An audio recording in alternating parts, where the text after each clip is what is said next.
Hey guys, it's Andrea. Welcome back to the channel. So guys, this one, let's dive into it. And I have talked about this on the channel before, but I want to do a more in-depth deep dive. You guys seem to like the more long-term videos and the longer form content. I'll give you guys what you're wanting. And so this one's disability and technology. And so as we know, technology has improved our lives in many ways. There has been multiple technological breakthroughs and scientific breakthroughs with those. And like every tool, technology is a tool, and the tool is not good or bad, it's all in the way you use it. A TV can either be a source of connection through fandoms, through Reddit, through Comic Cons, through meetups. Same with the internet, same with smartphones, but they can also cause mental health problems and isolation if all you're doing is on Reddit, on TV, on devices. I know during COVID, it saved a lot of our mental health, but with technology in general, it has been a game changer for people with disabilities in that it was traditionally doctors, parents, and carers of people with a disability who were the gatekeepers of disability, medical information, and even access to care organisations at times. Unless you were essentially referred to these organisations or heard about them through a network, you didn't really know they existed. Now we see that YouTubers, podcasters, bloggers with lived experience of disabilities are changing the game. And and it's scary to say this out loud, are becoming the new gatekeepers. There's becoming new language associated with that, new etiquette, new wording. And we do see that there is a danger in this, but in that you do need to be able to navigate complex medical information, to be able to navigate complex diagnoses, and even complex information, to be able to disseminate that information properly without getting your facts muddled as well. And guys, this is a really interesting one. This is how technology has changed the game, because doctors and carers and parents of people with a disability aren't the gatekeepers of that information. There is relevance in all of those speaking up and advocating for change with disability, advocating for person-centered language, for access and inclusion. Because when we're all talking about equity, we seem to forget one major population of the community, and that is people with disabilities. On paper, we have the same human rights as everyone else does. Practically, no. There is disparity in employment, training, and education because of fundamental barriers to access. And even with technology, there is something that we call the digital divide. And that might be that you've got access to technology, but it's outdated, that you've only got access to technology through library or other public places. And if that's a cafe, you might be expected to buy something in that cafe to use the free Wi-Fi, might be a bit dodgy as well. You might need to use a public library. That's generally limited to once a day, an hour. If you're word processing on the computer, they do generally give you a bit more time. If you're looking for jobs, generally a job agency will give you a bit more time. But again, you have to be able to get there, dress, and be able to have the funds to buy something to eat. We do see that this is where a lot of disabled people take a risk and start YouTube's podcasts or blogs. I think I think the statistics is 10% make it. I will do an apology video if that statistic is right, but when I was doing the research, it was 10% of disabled people make it as a content creator. And that might be their disabilities get in the way, they can't financially sustain it, their Patreon doesn't take off, the content is a bit too much over the place, or isn't what people want to hear. This is where I was talking to someone last night. I never thought me talking about the NDIS from my experience would resonate so hard. So guys, thank you. I'm actually up to 28 subscribers, so thank you, and 40 watch hours. So I'm hoping by the end of this year to be monetized. So we also have to remember that what we think as disability privilege is actually class privilege. So I have savings behind me that I'm able to sustain a YouTube. I also have family support and things like that. Others might not as well. And so they might be living week to week or relying on charity, things like that. And especially in Australia, the cost of living is just going up, because we are suffering the fallout from COVID. I know New South Wales is going into an election. Those will impact on people.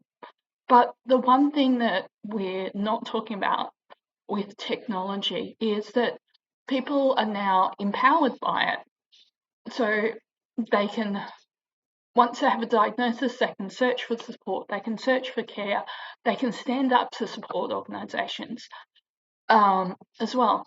But the other one that's less talked about is it gives people access to communication that they would not have had. So I'm talking about assisted communication devices. So there are iPads that you can load up with communication tools, devices. They'll have simple phrases, things like that. Traditionally, you did use a communication board that was placed in front of a wheelchair or a mobility device if a person needed it, or it was brought out at the appropriate times. And that gave them some dignity and level of control. But I'm talking about the devices where you can type in what you want to say. And we've got to remember some of the things that people find convenient were actually designed for people with a disability. So I'm talking about text readers, voice to text as well, screen readers, audio descriptions, a description of images as well, that are all designed for people with a disability. So voice to text I use a lot because I type and script out the videos. I should be putting transcripts in. Guys, that is in the works. We are trying to get that one because I know that's something I should be doing, talking about disabilities, but I don't script a lot of these videos, so I have to watch myself back, and that can be a bit difficult, but I do try to have closed captioning on, so YouTube will pick that up. We've got to remember also with technology, those people with craft skills are able to then sell those crafts, starting up an Etsy store or eBay or whatever platform it might be. And that then gives them access to funds they wouldn't normally have to be able to build those business.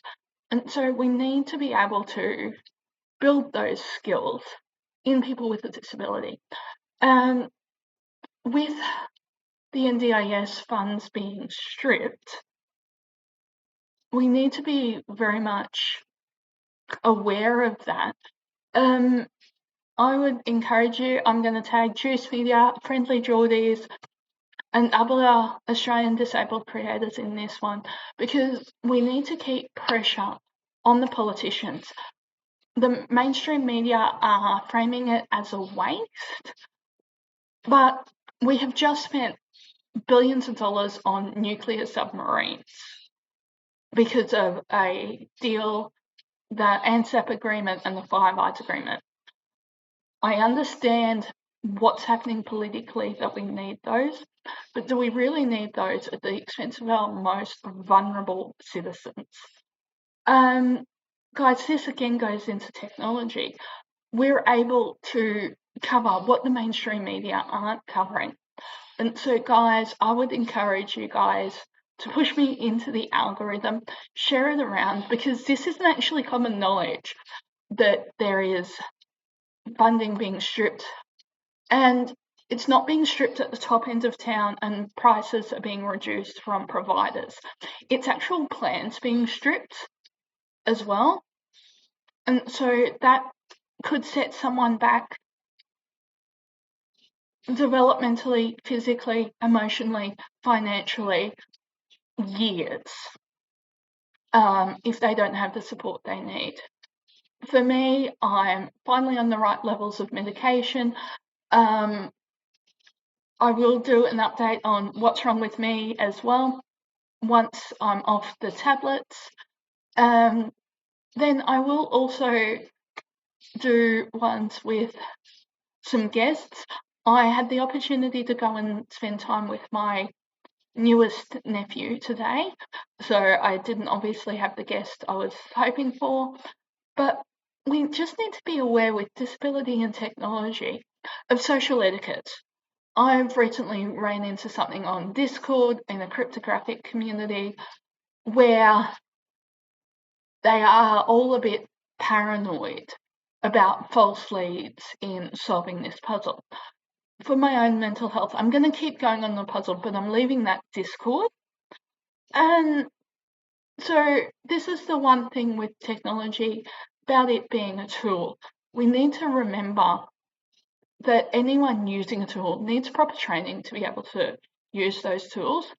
And I will freely admit, my last job I had that I was able to maintain for a long period of time, it was a comment on social media that ruined my reputation in that industry, or lost me my job. And it has now been very hard for me to get back into that industry as well. This is something that we all need to be aware of. I know some YouTubers are saying be civil, be courteous, they're putting some rules around their comment section. I feel that my viewers would generally have disabilities or care for people with disabilities themselves, so they would already realise the implications of social isolation anyway. And guys, if you can, and it's all free, please like, share, subscribe, and especially this one about the fact that the NDIS is stripping funds and its impact on people and stripping plans. People hear those plans and they hear the numbers attached to them, but they don't realise that there is a very real human cost to it. And guys, I will see you guys in the next video.